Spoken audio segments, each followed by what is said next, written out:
Yosef. Hold on. Chapter 28, verse 12. Vayachalom v'nei suam. How does the sound work? I have one AirPod on. Does it sound good? Yeah, sounds great. Thank you.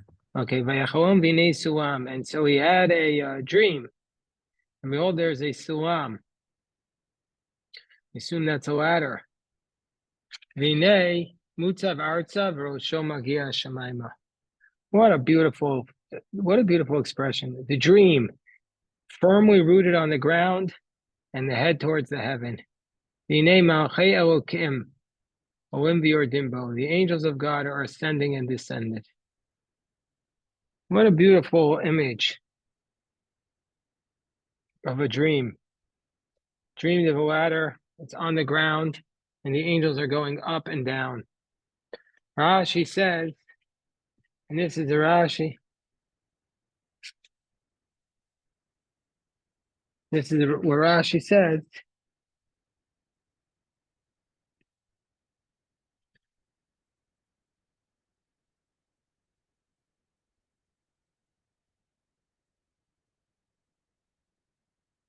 V'nei malachei Elokim olim v'yordimbo. Rashi says, olim techila.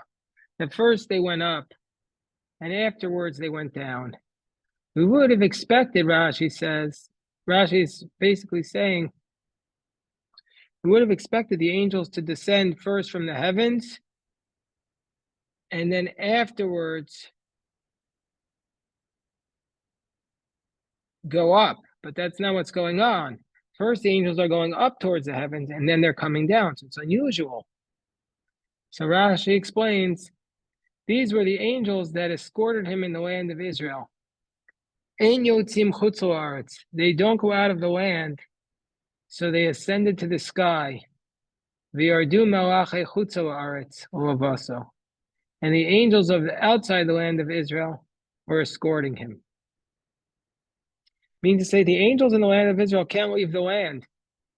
So they went up to the sky, and then the angels outside the land of Israel came down to escort him.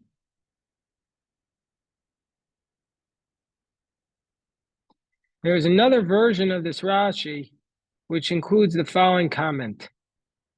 Alternatively, these are the angels who descended in the days of Abraham to overturn Sodom. But because they revealed the secret of God, they informed Lot that Sodom was going to be destroyed, and they made the banner depend upon themselves.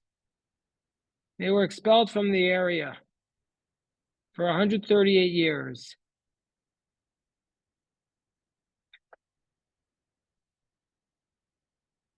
And so now the angels ascended because Hashem changed their names and brought them up. And when Jacob dreamed, they went down and saw the image of Jacob, which is engraved upon the throne of glory.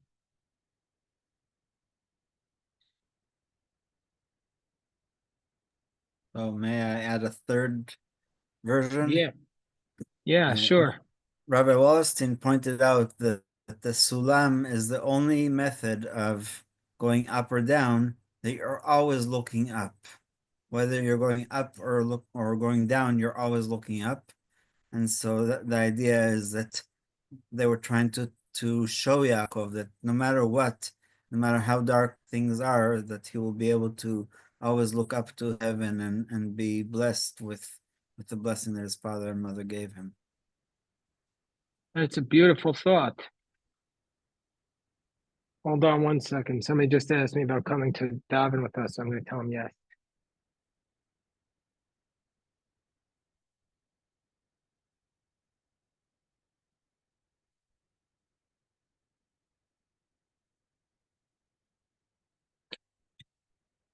So, oh,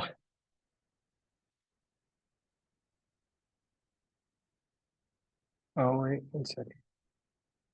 Let me just, give me 1 second. Somebody's asking me, they have a yard site, they want to come.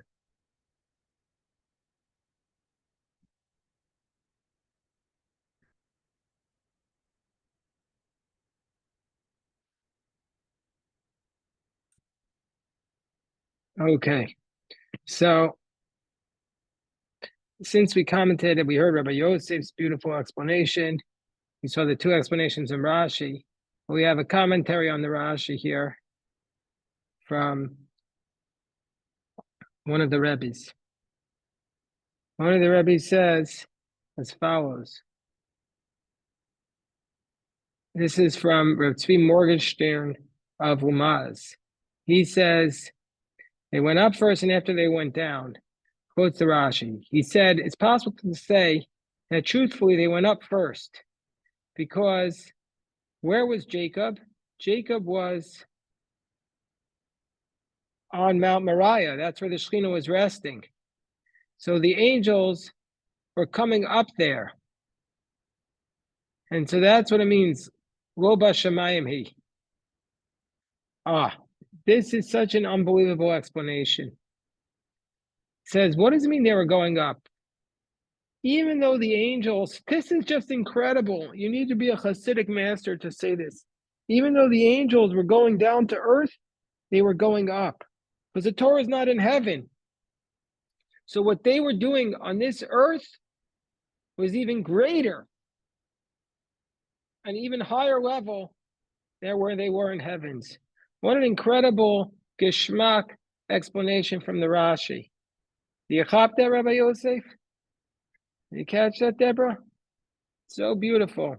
Nechama, you guys heard this? Yes. So that's what Rashi is saying. Beautiful. That's what Rashi is saying. Rashi is saying that they went up first. So what does it mean they went up first? They went up to the Mount Moriah because that was the highest level of all. There's another vort from the Rebbe's that says as follows. At first, the Midas Adin, the attribute of judgment rules, the angels of God. And it has to be like this. The angels of God, Olim. Hold on, you can't hear me? Everyone else can hear me, Raphael. I don't know why you can't hear.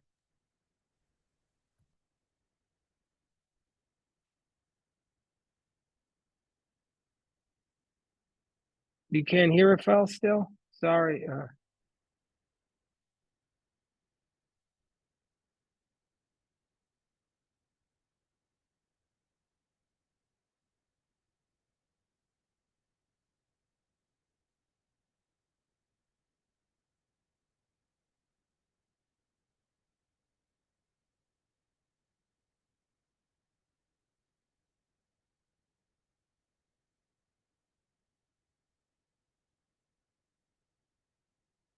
So, what does it mean?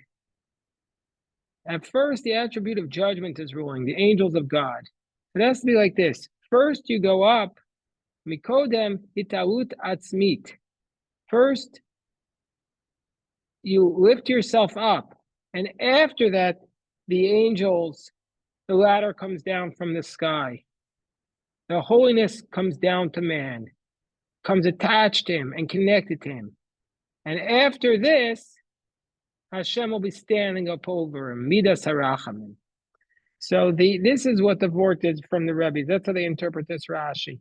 Why does it say Malachei Elokim Olim V'Yordimbo B'nei Hashem Nitzav Alav? It says as follows: the Elokim is the God of judgment. Hashem is the God of mercy.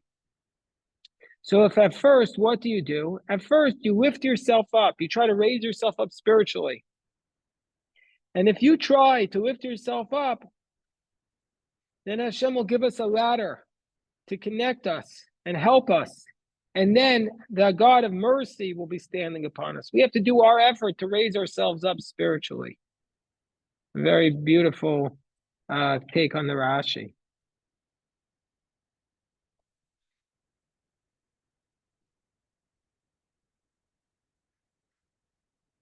Okay, so on to the next Rashi.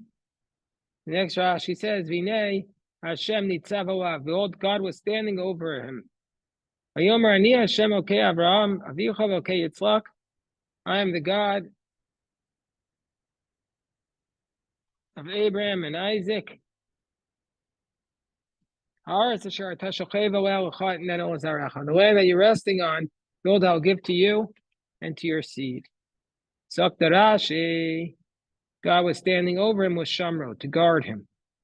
The God of Isaac, even though Rashi points out, even though generally speaking, we don't find in the verses that God designates his name over the tzaddikim during their lifetimes. To write, I'm the God of Isaac while Isaac is still alive, because it says, Haim bikdoshav yamin. This is very sad commentary. He doesn't trust his holy ones, meaning to say, even the biggest tzaddik, there's a concern that he'll falter. But here, God gave his name to Isaac because Isaac's eyes had dimmed and he was blind. He was confined to the house. So it's as though, since he was so weakened, his desire for the Yetzer Hara, the evil inclination, had ceased from him. So God felt secure enough to place his name upon him. But generally speaking, even the holiest amongst us, there's always the fear that we're going to fall. And the last Rashi on this pasuk, which is, these Rashis are so rich, says, the land which you are shochev aleh, which you are resting upon it. Kipel HaKadosh Baruch Hu kol Eretz Yisrael tachtav. God folded the entire land of Israel underneath him, thereby alluded to Jacob. Shetei nochal ikavesh lipanav. It'll be easy to be conquered by his children, like 4 Amos. That this is a person's place. God folded the whole land of Israel under Jacob to tell him his descendants won't have a problem conquering the land. As my father says in Yiddish, so we still have problems with them. But anyway, maybe it's wishful thinking. Yes, Rabbi Yosef. Just about the previous Rashi about Elokei Yitzchak, the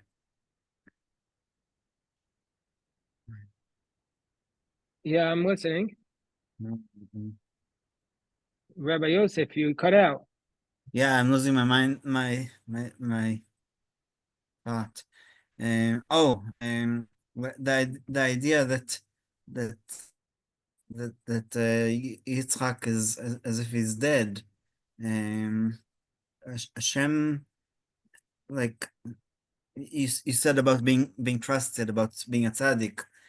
Shimon HaTzadik, Right. it says that after 80 years as being a Kohen Gadol, or I don't remember, I think it was Shimon HaTzadik. One of the Kohanim Gadolim Yeah. said that even after 80 years, Shimon HaTzadik, after 80 yeah, years, yes. that he couldn't be trusted to still be considered a tzaddik. So, sorry, but No, beautiful. Exactly right. So I want to just commenting on this Rashi. There's 2 comments that I see on this Rashi, 2 powerful comments. One is from the Rebbe Reb Heschel. The Rebbe Reb Heschel is called the Ohev Yisrael. He was the great-grandfather of Abraham Joshua Heschel, the professor. So the Rebbe Reb Heschel says, it says God was standing over him. And Rashi says to guard him. He says, where does Rashi have this inference from? Where does Rashi get this from? So he says,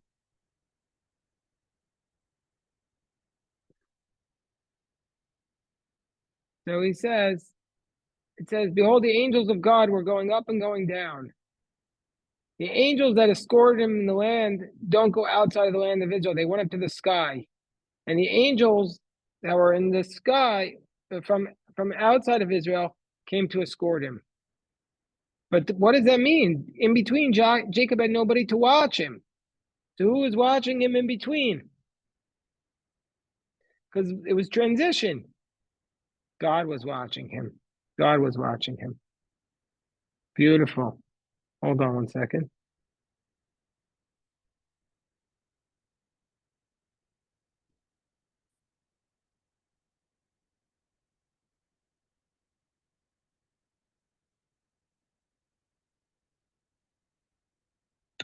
Okay, so that's a powerful idea from this Rashi that Rav Heschel is saying somebody needed to watch the liminal space in between. Another idea about this Rashi is brought down by the Or Yahol. He says, what do we do from the Rashi that Rabbi Yosef was commenting on? That because the Yitzchak was weak, his eyes grew weak, therefore Hashem was able to place his name upon him. So he says, from here we learn just how great is the danger of eyesight and mixing with other people.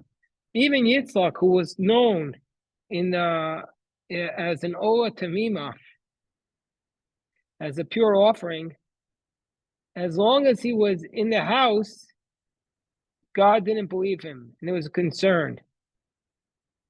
As long as he was not in the house, he was not to be trusted. It was only when he was in the house and blind that we said, okay, you're not going to sin. But if he would have been out of the house, or if he would have been just blind, that would not have been enough to prevent him from sinning. So he said they told a story once about the Vilna Gaon, and he one time needed to go outside of his house. And before he did that, he reviewed the second chapter of Metzilas Yesharim, which talks to us about being careful, 13 times, and only then did he go to the supermarket. That's the Vilna Gaon. Okay, beautiful. Okay, on to the next Rashi. So, we would love to go to this Rashi. It says, the next pasuk, Vayad zaracha kafar aretz, your seed will be like the earth of the land, ufaratz the yama v'kema v'tzafon v'negva, and you will burst forth westward and eastward, northward and southward, and all the families of the land will be blessed through you. Rashi says, Faratza, you shall be strong. V'nei anochi imach, behold, I will be with you. Rashi says, Ushmarticha, Rashi says, here it means that, I will be with you, Ushmarticha b'chol asher tilech, I will guard you wherever you go. V'ashivoticha el adama zot, and I will bring you back to this land. Ki lo azevcha, I will not abandon you. Ad asher masiti et asher tibarti lach, I will not abandon you until I have done to you that which I have spoken to you. Dr. Rashi,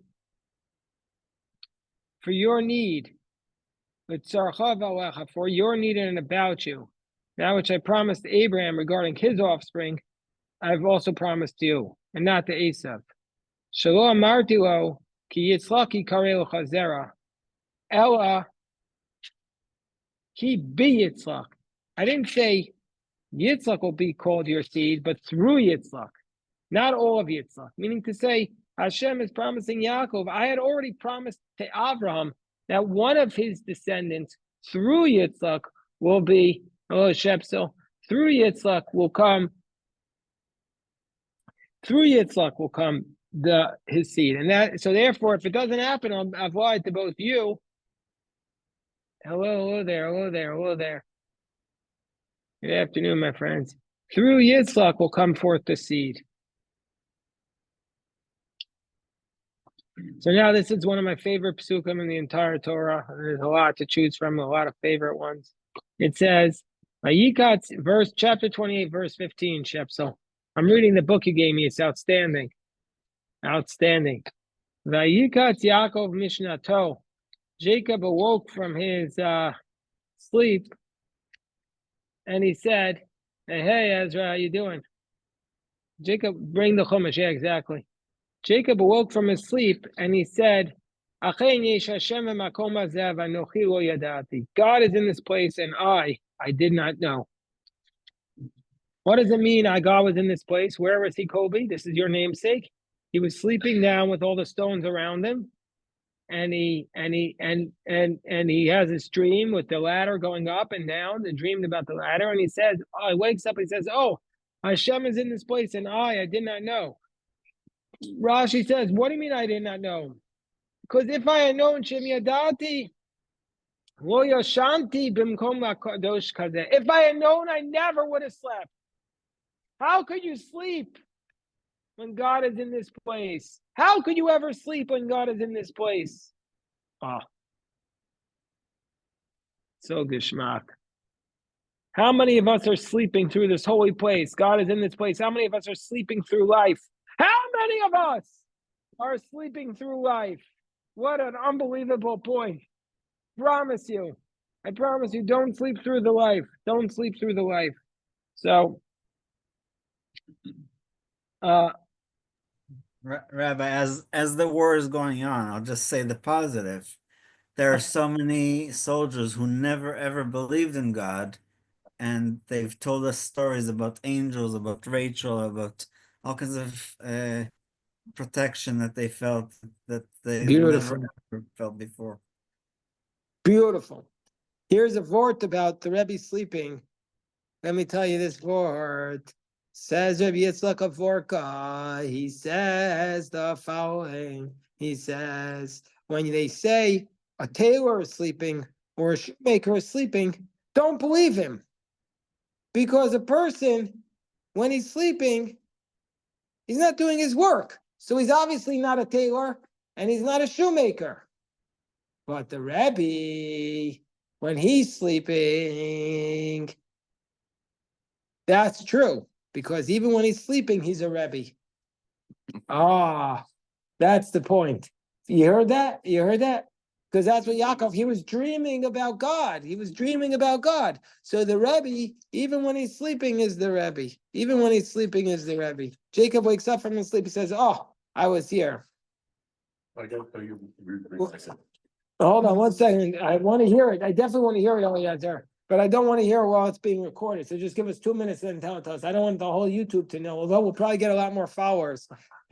How does the Mechaber, this is what I want to tell you guys. Sometimes I call the people here at 6:15 a.m. And sometimes they pick up and sometimes they don't. So Rabbi Yosef Karo, what was the first sif he had in the Shulchan Aruch? He says, how are you supposed to wake up in the morning? How are you supposed to wake up? Yiskaber Kari. Wake up in the morning like a lion to serve the Creator. And when you go to sleep, you have to realize who you're sleeping.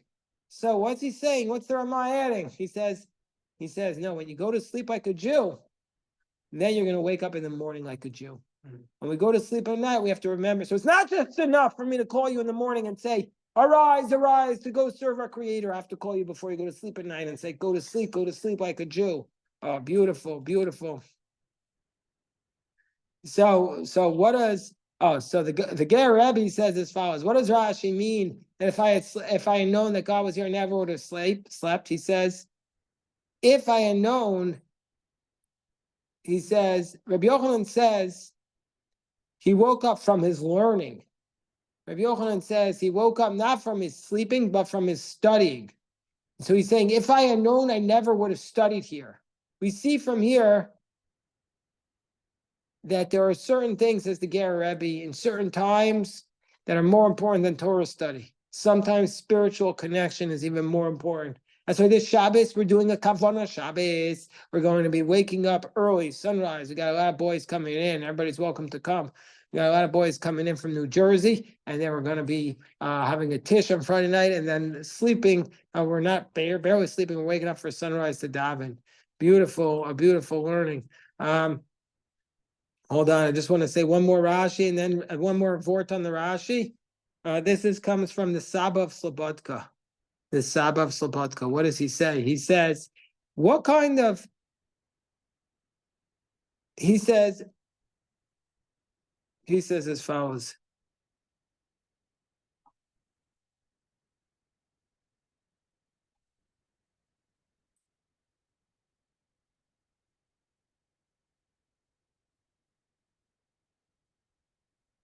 Let me say what the O of Yisrael. Let's go back to the O of Yisrael. The O of Yisrael was Rabbi Heschel. We quoted him before. He says, Rashi says, in this place he slept, but the 14 years that he was studying in the yeshiva, he never slept. Never slept. Yeshiva bachars don't sleep. Yeshiva bachars don't sleep. So when Yaakov saw this place, when he was sleeping and the angels were going up and down, he said, now God is in this place. Meaning to say, well, where was he in the yeshiva? The yeshiva is, so, well, what's going on? He says, oh, when I was in the yeshiva, I thought that you couldn't serve God if you slept. So I stayed awake all 14 years. But now I realize that also with sleeping, when I go out in the world, I didn't realize that you could serve God by like being a human being by sleeping. When you're in yeshiva, you're just studying Torah. So when you're sleeping, you're not studying. But when you're world, you need energy to go out into the world. And so therefore, even your sleep is holy. That's what the Oav Yisrael says. Okay, hold on. And now we have a vort from Eliezer. Eliezer, tell us. I don't remember all the particulars. So